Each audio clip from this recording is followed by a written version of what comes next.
도전 정신이 강한 그런 민족이고, 다만 이제 협동이 지금 과거에 비해서 많이 부족한 거예요. 이 협동은 공동체 정신이라 이제 결국 시킬 수가 있죠. 이민을 요즘 많이 가신 분들 많잖아요. 많은데 그분들이 하는 얘기가 한국 사람을 조심해야 된다.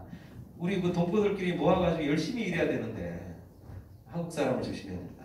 개개인은 뛰어나요. 한국 사람이 개개인은 뛰어나지만 둘이 모이고 셋이 모이면 편을 가르고 이렇게 서로 분열되는 그런 양상들이 많이 있는 게, 이런 정신적인 부분에서는 지금 우리가 추구하는 부분에서 보면 이쪽이 오히려 더 큰 부분을 차지한다고 할 수가 있어요.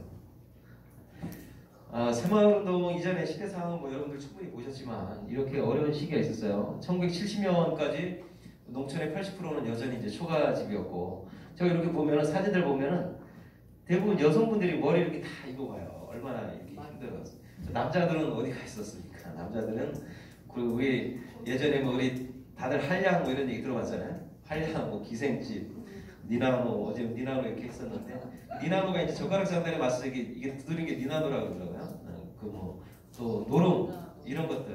예전에 뭐 어차피 에이 세상 뭐 열심히 일해봤자 뭐 잘 살겠어. 다 똑같이 못 사는 거. 어차피 뭐 이러다 한 세상 저러다 한 세상 재밌게 살다 가자. 이게 이제 풍류라고 얘기하시는데 사실 그만큼 힘든 시기를 살아왔어요. 그리고 그 중심에는 우리 여성들이 앞장서서 이렇게 힘들게 일한 부분들이 컸었죠. 여기 이제 보면 또 교육열도 또 대단했었고, 우리가 지금 뭐 5천년 역사라고 하잖아요.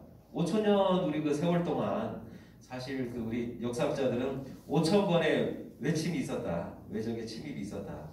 근데 그거를 국가에서 방대해주고 이렇게 튼튼하게 해줘야 되는데 돌봐줄 수가 없었잖아요. 그만큼 탐관오리들도 많고 중앙에서 자기들만 호의호식하고 서민들은 각자 도생할 수밖에 없는 그런 시기였었죠. 가까운 그 시기만 봐도 조선시대에서 이제 우리가 임진왜란, 또 정유재란, 또 병자호란. 병자호란 때 이제 병자호란이 이제 1632년에 일어났는데 이때 청나라랑 이제 우리가 그때 문제가 생긴 거 아니에요. 남한산성이라는 영화를 보셨고, 근데 이때 우리나라에서 그 지면서 이제 전쟁에서 지면서 끌려간 그런 그 우리 여성분들이 한 50만 명이 된대요. 대부분 이제 50만 명 여성분이에요. 그러니까 우리가 그 어제 김혜정 강사도 말씀하셨지만 우리가 단일 민족은 아니라는 거죠. 그때 그렇게 많은 인구들이 끌려가가지고 50만 명이면은 지금 우리나라 인구 5,300인데 5,300만 명인데 그때 당시 인구로는 1,000만 명도 안 됐을 거란 말이에요. 거기에 50만 명이고 대부분의 사람들이 여성이란 말이에요. 여성이고 영의정 그 며느리도 끌려갔고 그 뭐 대표적인 사례지만 그렇게 해서 큰 사회적인 문제가 됐어요. 1600년이면 지금 한 300년, 400년이 채 안 되는 그런 시기란 말이에요. 가까운 시기인데 그렇게 해서 뭐 우리 다시 국교가 정상화되면서 그 청나라랑 다시 돌아왔는데 이분들 우리가 한학연합을 해서 얼마나 또 무시했어요. 그래서 이분들이 뭐 대부분 많이 그 평생 죽을 때까지 이렇게 핍박을 받고 이렇게 살았었죠. 이건 뭐 이 사람들 잘못이 아니잖아요. 우리 모두의 잘못이지 사실은. 그래서 그런 어려운 시기를 겪어왔고 이것도 정신 못 차리고 또 1900년 우리 초부해서 1910년에 일제 우리 식민지도 들어갔고 또 36년 동안 식민지배를 받으면서 1945년에 해방이 됐고 결국 또 우리 또 자우익의 대립으로 인해서 동족 그 비극으로 해서 한국 전쟁까지 일어났잖아요. 그렇게 하면서 이렇게 지금 서울 황폐화된 그런 모습이죠. 서울의 모습. 그리고 전쟁과 이렇게 배국을 받는 그런 모습. 이게 이제 바로 1950년대까지의 상황이란 말이에요. 50년대까지 상황. 이렇게 어려운 시기를 극복을 저희가 하기 위해서 새마을운동이 시작이 됐습니다. 그래서 군사 정권이 들어서서 1962년에 이제 경제개발 1차, 2차 이렇게 5개년 계획이 이제 시작이 됩니다. 그러면서 군사 정권에서 이제 경제를 살리는 게 가장 큰 과제였어요. 그래서 경제개발 5개년 계획을 통해서 도시는 어느 정도 이렇게 경제적인 그런 온기가 돌았지만 대통령 생각은 여전히 우리나라가 잘 살기 위해서는 농촌이 잘 살아야 된다. 농촌이 우리나라의 농자지 천하지 대본이라고 그러잖아요. 농촌이 근간이다. 그래서 농촌을 잘 살리기 위해서는 어떤 전환점이 필요했어요. 그래서 어제 보셨지만은 새마을운동이 이제 시작이 됩니다.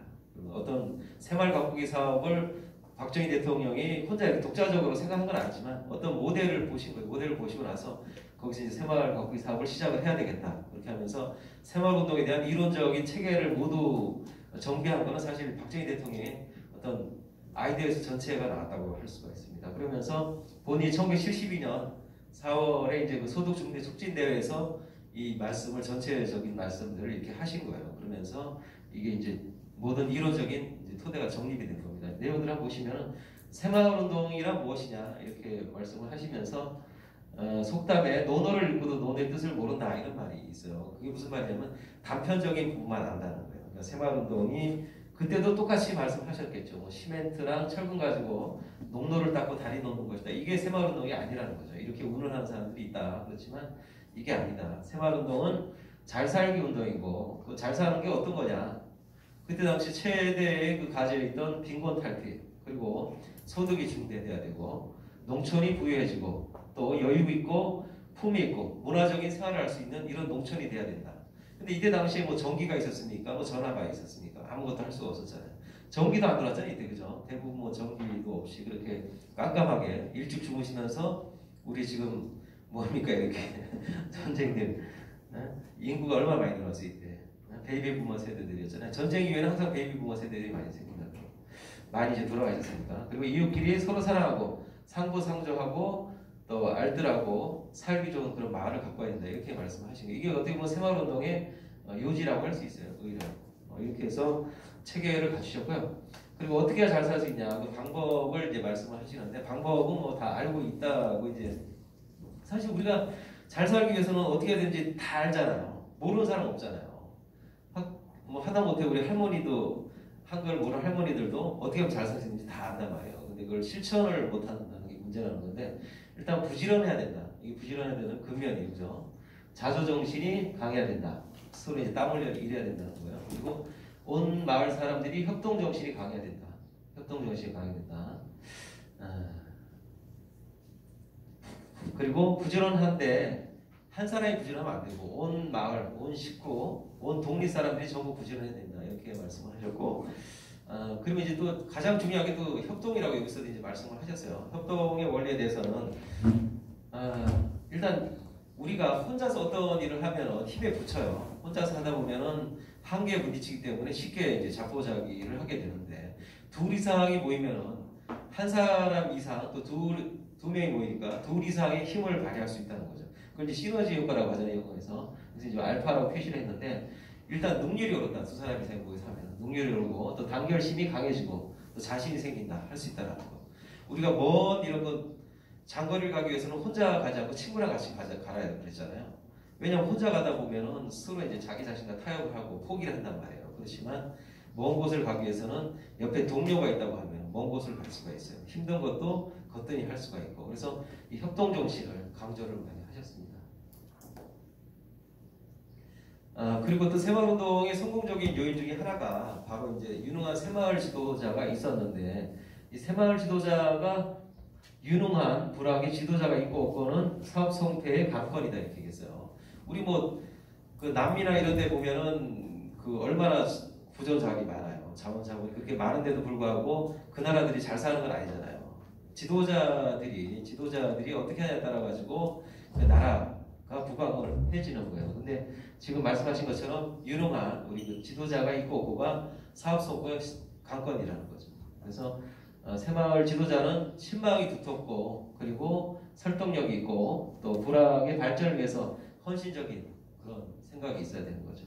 그리고 희생 정신이 왕성해야 된다. 그리고 추진력이 있는 사람. 이런 분들이 바로 새마을 지도자의 요건이 되겠습니다. 지금도 마찬가지예요. 지금도 새마을 지도자의 요건은 이 요건을 충족을 시켜야 됩니다. 우리 뭐 정치인들도 그렇지만은 도덕성이 사실 제일 중요한 그런 시기잖아요. 새마을 지도자들도 신망이 두터워야 돼요. 신망이 두터우려면은 일단 도덕적으로 투명해야 된다는 거죠. 새마을운동이 추진 결과로 해서 새마을운동이 시작된 70년에 시작된 거는 어떤 보면은 뭐 어떤 연결고리가 분명히 있는 것 같아요. 우리가 경부고속도로가 언제 완공이 됐어요? 경부고속도로가 이제 1968년에 이제 착공이 돼서 1970년에 완공이 됐어요. 불과 한 2년 5개월, 2년 6개월 만에 완공이 됐는데 엄청나게 빠른 시간에 완공이 됐잖아요. 뭐 일반 이런 학자들은 한 20년은 걸려야 된다. 이거를 거의 뭐 한 10분의 1로 단축시킨 거 아니에요. 물론 뭐 그 과정에서 어려움들이 많이 있었지만 하여튼 뭐 엄청난 그 역사를 이 짧은 기간에 성공을 시켰습니다. 그러면서 이제 1970년에 완공이 되면서 시멘트가 그 우리 포장하려면 얼마나 시멘트가 많이 필요합니까? 근데 시멘트가 좀 남아들었어요. 많이 남아들었는데 그 시멘트를 활용을 해서 전국의 이제 마을에 3만 5천 그 부락에 시멘트 335포대씩을 이제 지원을 하게 됩니다. 그러면서 시멘트를 가지고 그 지역에 있는 마을의 우선 사업들 위주로 해서 사업을 시작을 해라. 그렇게 하면서 그 우수마을 우선 지원 정책을 썼어요. 니네들한테 이렇게 줬지만은 열심히 한 마을이 있고 아니면은 대충 그냥 떼온 마을이 있을 거 아니에요. 그래서 그런 마을에 대해서는 그 이듬해 또 이제 추가적인 지원을 해서 그 이듬해 이제 시멘트 500포, 철근 1톤을 지원했습니다. 그러면서 이 자조마을, 자린마을, 기초마을에서 이제 3등분으로 세 가지 마을로 이렇게 구분을 지었어요. 그래서 우수 마을에 대해서 우선 정책을 계속 실시를 했고, 그러면서 우리나라 사람들 경쟁심 엄청 좋잖아요. 뭐 하자 그러면 뭐 으쌰으쌰 금방 하는데, 그렇게 그 경쟁을 통해서 1979년에는 전체가 자린마을이 제일 상위 마을입니다. 자린마을로 이 98%까지 달성이 됐고, 기초마을은 하나도 없어졌어요. 그러니까 나머지 2%는 이제 자조마을이었죠. 이렇게 해서 전부 어떤 자조적인 자립을 할 수 있는 그런 마을들이 다 된 겁니다. 70년대까지. 간 주도 운동이 1970년대까지 이제 진행이 된 겁니다. 1970년부터 79년까지. 그리고 1975년에 이제 초가집을 우리가 이제 슬레이트나 기와집으로 대부분 다 대체됐고요. 그 전에 70%가 농촌, 80%가 초가집이라고 했잖아요. 초가집 여러분도 혹시 살아보셨나요? 네. 아, 초가집 살아보신 분 계세요? 네. 서울인데? 아이고, 본인은 합천이요. 아, 합천 행사. 초가집이 사실 뭐 저도 안 살아봤지만 이 초가집이 이제 오래되면 막 삭잖아요. 삭으면서 거기 이제 비가 이렇게 떨어지고 거기 또 땜빵 한다고 양동이 되고. 근데 그 안에 막 그게 이제 부식이 썩잖아요. 썩으면서 거기에 막 곰팡이도 썩고 그러면서 이제 안에 온갖 뭐 이런 해충들이 많이 있잖아요. 별 해충들도 많이 있고 그러면서 이도 막 있고 그래서 이런 부분을 개선하는 게 큰 과제였는데 근데 사실 우리가 슬레이트 지붕이 그때 이제 흔하게 이렇게 만들 수 있는 방법이었기 때문에 그때 이제 슬레이트 지붕으로 많이 대체가 됐어요. 근데 뭐 여기 이제 성면이 검출되고 이렇게 얘기를 하시는데 실제로는 뭐 우리가 초가집에 안 사는 것만 해도 어디냐 이런 그 목표가 있었잖아요. 그 초가집에 뭐 구렁이도 막 산다 그러고 초가집을 대체하는 게 큰 어떤 과제였었고 환경 개선하는 과제였고 그렇게 해서 일단 뭐 근데 지금 중간 평가로는 슬레이트로 왜 했냐 이렇게 얘기하는데 이 초가집을 바꾸는 자체만 해도 엄청난 그런 그 성공이라고 할 수가 있어요.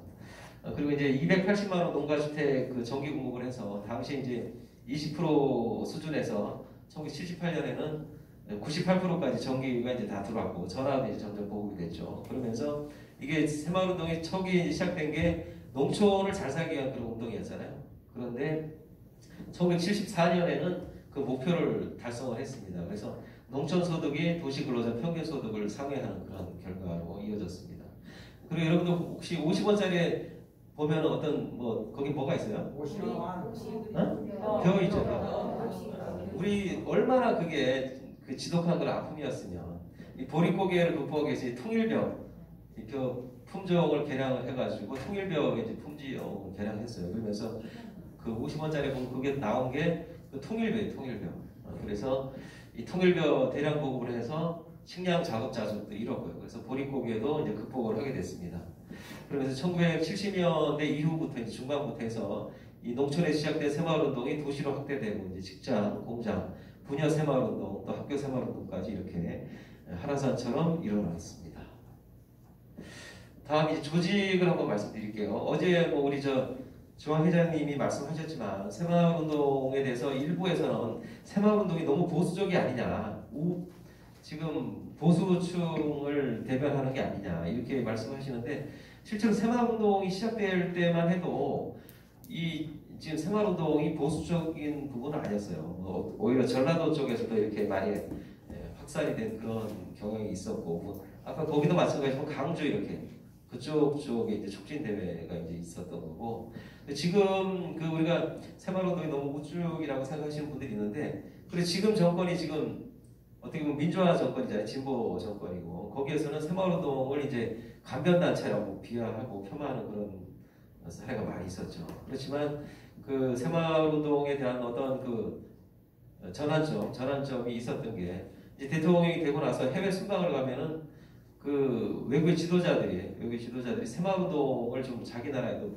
보급을 해달라 이런 요청이 많이 있었어요. 많이 있고 하다 보니까 새마을운동이 사실 별거 아닌 줄 알았는데 해외에서 이렇게 많이 또 요청이 있고 다시 한번 확인을 해봐라. 그래서 다시 보니까 지금 우리가 보수를 받고 일하는 건 아니잖아요. 다들 무보수로 헌신 봉사하시는 분들이고 그래서 또 새마을이 없으면 또 지역에서 이런 활동을 할 수 있는 단체들이 없어요. 요즘에 다들 뭐 그 맞벌이하고 일하기 바쁜데 또 살기 바쁜 그런 시대에 누가 이렇게 무료로 나서서 봉사를 할 수 있어요. 그래서 지금 그 우리가 새마을 지도자한테 대통령이 이제 처음 되시고 나셔서 이렇게 말씀하신 거예요. 그러니까 새마을 지도자는 공무원증이 없는 가장 헌신적인 공무원이다. 거의 뭐 공무원 수준까지 이렇게 저희가 올렸지만은 그렇다고 해서 돈은 주는 건 아니잖아요. 그죠? 저희한테. 돈을 받으면은 거기에 대한 또 이런 어떤 우리 새마을에 대한 그런 그 지위가 좀 떨어지겠죠. 돈을 받고 하면은 월급쟁이잖아요. 우리는 월급쟁이가 아니라 순수 봉사자이기 때문에 이런 그 보수가 없는 가장 헌신적인 공무원이라고 이렇게 다시 평가하는 그런 계기가 됐습니다. 새마을운동 조직을 한번 보시면은 새마을운동 이제 사무조직이랑 그 우리 순수 봉사 조직으로 이렇게 나눠져 있습니다. 사무조직에는 새마을운동 중앙회 이제 어떻게 보면 머리 역할을 하는 곳이죠. 새마을운동 중앙회와 또 우리 교육을 담당하는 연수원 그리고 시도지부 18개 시도지부의 조직들이 다 있고요. 또 시군구 지회까지 사무조직이 다 있습니다. 그리고 읍면동 조직, 이통 조직까지 해서 이렇게 전체 조직이 다 구성이 되어 있는데 이 사무조직은 시군구 지역까지 이렇게 조직이 다 있습니다. 사무국장까지 이렇게 있겠죠.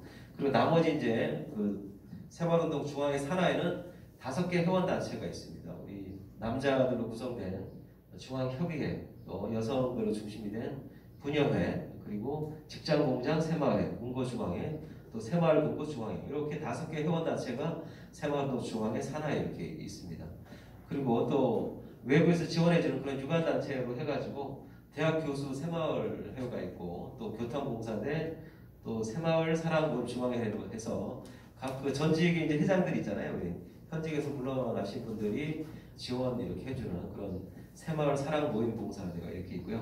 그리고 청년 조직으로 된 영새마을 포럼이 또 이렇게 있고 이렇게 해서 활동들을 하고 있습니다. 지금 뭐 어제 중앙에 말씀하셨지만은 카이스트를 비롯해서 뭐 한밭대학교, 가천대학교 전국에 있는 많은 그 대학교들과 연결해가지고 새마을운동을 지금 추진을 하고자 하는데 각 그 지역별로 18개 시도에 그 1개 그 대학 이상 연계해서 이렇게 새마을 청년 조직들 구성을 하고자 하고 있고 실제로 또 이렇게 활동하는 데이 많이 있어요.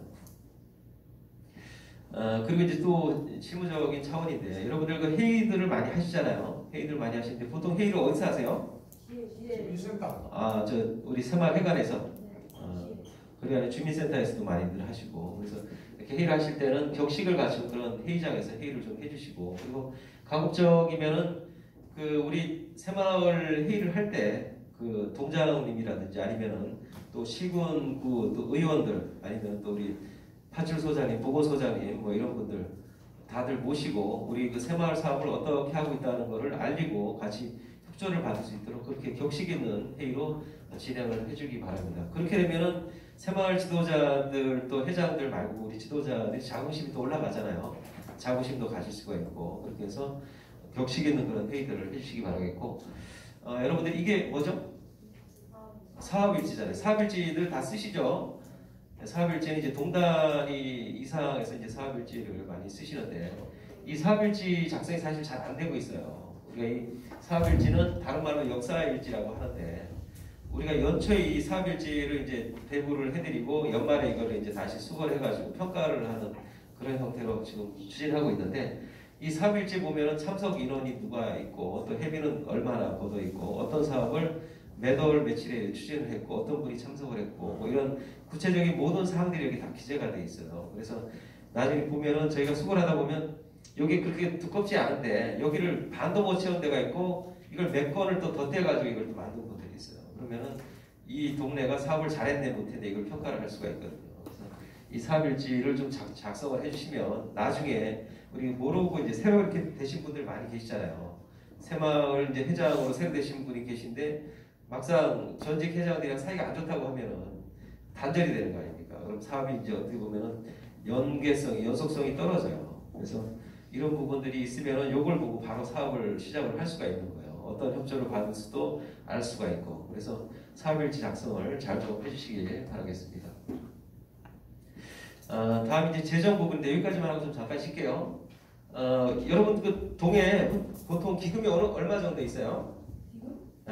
동에 이제 통장에 기금이 가난하죠. 도시가 가난해요. 도시가. 작년에 코로나 때문에 아무 행사를 못했어요. 그럼 그 전해는 얼마 있었어요? 비밀이에요. 비밀. 들어보면은 도시는 아마 500만 원 이하 정도밖에 안 돼. 기금이. 도시 통장에는 기금이 500만 원 이하고 또 500만 원도 안 돼요? 그렇게 이해하면 된다고 제가 말씀드렸고, 농촌 지역 있잖아요. 농촌 지역은 많은 데는 몇 천만 원씩 돈이 이렇게 많아요. 그러니까 보면 사실 나올 때가 많지가 않잖아요. 기금에 수입 나오는 게 뭐 기본 회비 여러분 얼마씩 내요? 한 달에 1,000원씩 내잖아요. 그러면 1년에 12,000원 내잖아요. 아니요. 그러면 한 달에 3만 원씩 내는데? 한 달에? 근데 이제 우리가 새마을 지도자의 의무가 회비를 납부하는데 사무국에 이제 납부를 한단 말이에요. 예를 들면 이제 동에서 그거를 걷어서 사무국에 납부를 하는데 사무국에 납부하는 금액은 1인당 이제 머릿수로 기준으로 해서 12,000원씩 올해 올라서 23,000원입니다. 23,000원 조금씩 틀립니다. 이사회 결정에 따라서. 3만 원입니다. 3만 원을 우리 사무국에 납부를 합니까? 네, 됐습니다. 그러니까 도시 지역의 회비가 많은 이유는 기금을 받을 수 있는 이 수입을 할 수 있는 확충할 수 있는 방법이 없어서 그런 거예요. 지금 보시면 뭐 납부하는 게 회비밖에 없잖아요. 회비 아니면은 행사에 따른 기부금 아니면 출연금 요거밖에 없는데 그 지역 쪽에 보면은 이 수익금이 더 많아요. 휴경지경자, 농약, 비닐병 쓰고 뭐 가로기 계약 뭐 이런 걸로 하면은 수익이 이제 몇백만 원, 몇천만 원씩 되는 거죠. 아니면은 저기 강화군 같은 경우에는 이제 거기가 노천 온천이 있어요. 거기에서 이제 보면은 그 온천 오시는 분들 옷 같은 거 있고 분야에서 대여해주고 그러면서 그거를 받는단 말이에요. 전담해서 맡아가지고 위탁하고 이런 위탁 사업들이 많이 있어요. 지역마다. 그래서 분야에서 했었어요. 그리고 이제 재활용품 모으기 수익도 또 엄청나고 뭐 이따 한번 그 마을공동체 사례 거기다 한번 들어보시겠지만은 이런 다양한 수익원이 있어요. 다양한 수익원이 있고 근데 지금 도시 같은 경우는 수익원이 많지가 않기 때문에 기금이 이제 적게 적용됩니다. 그에 반해서 농촌 지역은 이런 다양한 위탁 사업들이 많이 있어요. 그래서 기금이 좀 많이 쌓이는 그런 부분이 있습니다. 말씀드리고자 하는 거는 지금 일단 자금 관리를 투명하게 해야 돼요. 우리가 뭐 모든 문제에 항상 근원은 돈이잖아요. 돈이 문제인데 이 돈이 기금이 모이면은 그걸 가지고 이 봉사 활동을 위해 써야 되는데 그걸 가지고 옷을 해 입는다든지 아니면 어디 해외여행을 간다든지 아니면은 우리 전출하시는 우리 전직 회장들을 위해서 금을 해서 이렇게 드린다든지 이렇게 되면은 나중에 계속 문제가 생긴단 말이에요. 그런 부분들이 없게 투명하게 이렇게 관리를 좀 해주시고 이 통장 관리 부분에서는 회장님은 이제 도장을 갖고 계시고 또 총무님은 이 통장을 갖고 계시고 서로 이렇게 크로스 체크를 하고 이렇게 지출 부분에 대해서 확실하게 꼼꼼하게 체크를 해달라는 거예요. 그래서 이런 그 자금들이 모르게 이렇게 새어나가는 부분들이 없도록 김장 나누기 하는데 수익금이 막 들어왔는데 그 수익금 가지고 재료 사야 된다고 그대로 이제 막 기금 받아서 줘버리면 나중에 저 사람은 기금을 줬는데 기록에는 없는 거예요. 기록을 하지 않은 한계가 있겠죠. 그렇게 해서 그게 또 문제가 되는 그런 경향이 있습니다. 그래서 총무님들이 이제 대회장님들이 꼼꼼하게 챙겨서 이런 자금 관리 부분에서 문제가 생기지 않도록 해주시기 바라겠습니다.